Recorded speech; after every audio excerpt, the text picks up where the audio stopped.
نحمدہ ونصلی علی رسولہ الکریم اما بعد فاعوذ باللہ من الشیطان الرجیم بسم اللہ الرحمن الرحیم۔ معزز ناظرین السلام علیکم ورحمۃ اللہ وبرکاتہ۔ آج میں قربانی کے مسائل کے سلسلے میں جو موضوع لے کے آ رہا ہوں وہ ہے قربانی کے گوشت کی تقسیم۔ اچھا بھی پہلی بات تو یہ میں کر دوں کہ عام طور پہ میں بھی ایسے کرتا رہا ہوں، ہمارے گھروں میں ایسے ہوتا رہا ہے، میرے والدین نے ایسے بتایا، میرے والدین کو ان کے والدین نے ایسے بتایا، گرد و نواح میں بھی لوگ ایسے کرتے ہیں، اب بھی یہی چل رہا ہے کہ قربانی کے گوشت کے 3 حصے کیے جاتے ہیں۔ ایک حصہ گھر والوں کا اپنا، ایک حصہ رشتہ داروں کا، اور ایک حصہ غریبوں کا، غریبوں میں بانٹ دو۔ میں نے احادیث کی کتب کو دیکھا، پڑھا، ڈھونڈا کہ مجھے یہ طریقہ کہیں سے مل جائے اور کوئی حدیث کا حوالہ مل جائے تاکہ میں یہ یہاں بیان کر دوں، کیونکہ جب آپ کی پریکٹس میں کچھ چیز ہوتی ہے نا، اور آپ جب آنکھیں کھولتے ہیں، اپنے ہوش میں آتے ہیں تو اپنے والدین کو وہ کرتے ہوئے دیکھتے ہیں، اور پھر جب آپ سن بلوغت کو پہنچتے ہیں، اپنی سینس اور سمجھ میں آتے ہیں، ایجوکیٹ ہوتے ہیں، تو پھر بھی آپ وہی عمل کر رہے ہوتے ہیں۔ تو جب آپ کو پتہ چلتا ہے کہ یار یہ عمل تو ہے ہی نہیں، یا احادیث صحیحہ میں تو یہ ملتا ہی نہیں ہے، سیاہ ستہ کی بکس میں ہے نہیں، اس کے علاوہ مسند امام احمد میں نہیں ہے، اس کے علاوہ مشکات شریف میں نہیں ہے، اس میں موطا امام مالک میں نہیں ہے، حدیث کی دیگر کتب میں بھی یہ نہیں ملتا، تو بندہ پریشان ہو جاتا ہے کہ یار یہ ہم نے یہ پریکٹس جو کی ہے ابھی تک کرتے رہے ہیں یا ابھی تک کر رہے ہیں تو یہ غلط کر رہے ہیں۔ یقیناً ہو سکتا ہے یہ کسی حدیث میں ہو جو میرے علم میں نہ ہو، جسے میں نہ پڑھ سکا ہوں، میں نے ابھی ان کو نہ دیکھا ہو سکتا ہے تو ہو، لیکن میں نے اب تک جو پڑھا ہے اس میں مجھے یہ کہیں نہیں ملا۔ یہ 3 طریقے مجھے ملے ہیں جو احادیث سے، وہ میں آپ کو بیان کر دیتا ہوں۔ حضور صلی اللہ علیہ وسلم نے قربانی کے اونٹ کے سبھی اجزاء، اس کا گوشت، کھال اور اس کے پاؤں میں ڈالنے والے جھولے، سبھی کچھ مساکین میں تقسیم کرنے کا حکم فرمایا۔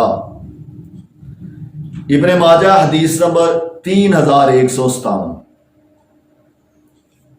ایک حدیث میں تو راوی یہاں تک کہتے ہیں کہ اونٹ کی ہر چیز کو صدقہ کر دیا گیا کہ ہمیں قصاب کی اجرت اپنے پاس سے ادا کرنی پڑی، یعنی ہم قصاب کی اجرت اپنے پاس سے ادا کرتے تھے، اپنے اونٹ ذبح کر کے مساکین میں سارے کا سارا صدقہ کرتے۔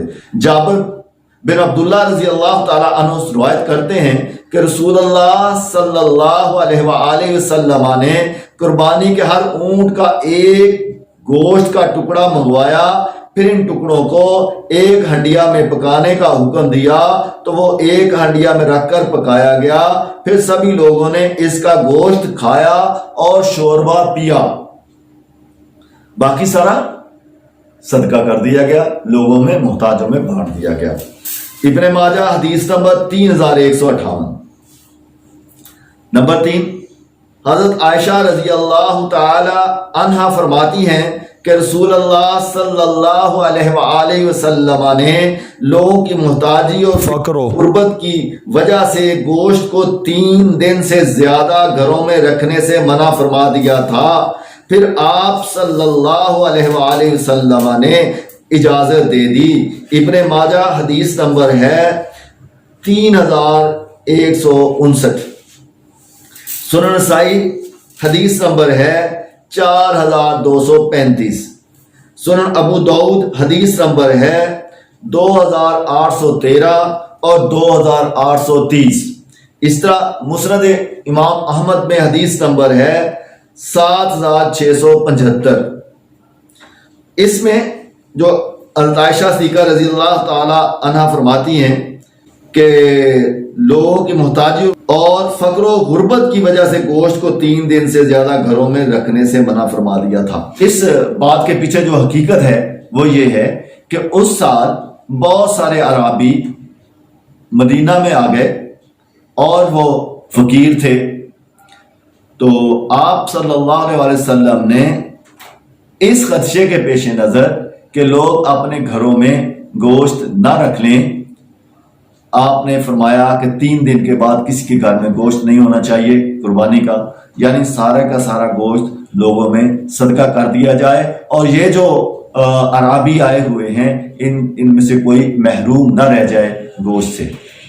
اس کی وجہ یہ تھی. تو اب ان حدیثوں سے یہ بات سمجھ میں آئی کہ آپ سارے کا سارا گوشت گھر میں رکھ سکتے ہیں، آپ سارے کا سارا گوشت صدقہ کر سکتے ہیں. آپ کی مرضی ہے، آپ کچھ صدقہ کر لیں، کچھ گھر میں رکھ لیں. آپ کی مرضی ہے، آپ کچھ اپنے رشتہ داروں کو دے دیں، کچھ غربا کو دے دیں، محتاجوں یتیموں کو، کچھ اپنے پاس رکھ لیں. یہ اس کی تخصیص یا پابندی کہیں نہیں آئی کسی حدیث میں. تو قربانی کے گوشت کے حوالے سے ایک مسئلہ تھا جو میں نے آپ کو بیان کر دیا.